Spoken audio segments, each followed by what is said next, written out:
আসসালামু আলাইকুম ওয়া রাহমাতুল্লাহি ওয়া বারাকাতুহু। আপনি নামজারি করছেন বা মিউটেশন করছেন বা খারিজ করছেন। আসলে এই নামজারি, মিউটেশন বা খারিজ করার পরে আপনি যার মাধ্যমে করছেন সে আপনাকে এরকম ২ টা কপি দেবে। একটা আছে আপনার ডিসিআর কপি, এরকম ২ টা কপি দেবে। একটা আছে ডিসিআর কপি, আরেকটা আছে এরকম আপনার খতিয়ানের কপি।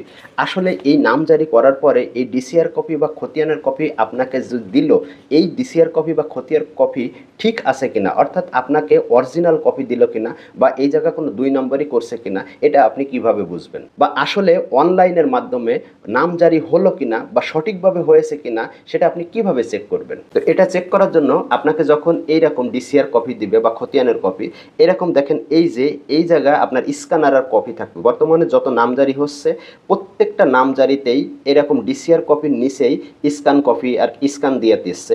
অর্থাৎ এই স্ক্যানে আপনি স্ক্যান যদি করেন ক্যামেরা দিয়ে, তাহলে অটোমেটিক্যালি আপনার একটা লিঙ্ক আসবে, এই লিঙ্কের মাধ্যমে আপনি বুঝতে পারবেন। তো এর জন্য আপনি মোবাইলের ক্যামেরাটা ওপেন করবেন, ক্যামেরাটা ওপেন করে এইভাবে ধরবেন, এই দেখেন আমি যেভাবে ধরছি এইভাবে ধরবেন। ধরার সাথে সাথে এই দেখেন নিচে একটা লিঙ্ক চলে আসে mutation.land.gov.bd। এই যে এই লিঙ্কটা আছে, লিঙ্কের উপরে আপনি একটা সার্চ দিবেন। সার্চ দেওয়ার পরে আপনার আসলে যদি অনলাইনে নামজারি হয়ে থাকে, তাহলে এই দেখেন এইভাবে টোটালি নামটা চলে আসে। ভিডিওটি শেয়ার করে রাখুন, আপনার যে কোনো সময় কাজে লাগতে পারে। আর এমন সব প্রয়োজনীয় ভিডিও পেতে আমার আইডিতে ফলো দিয়ে রাখতে পারেন।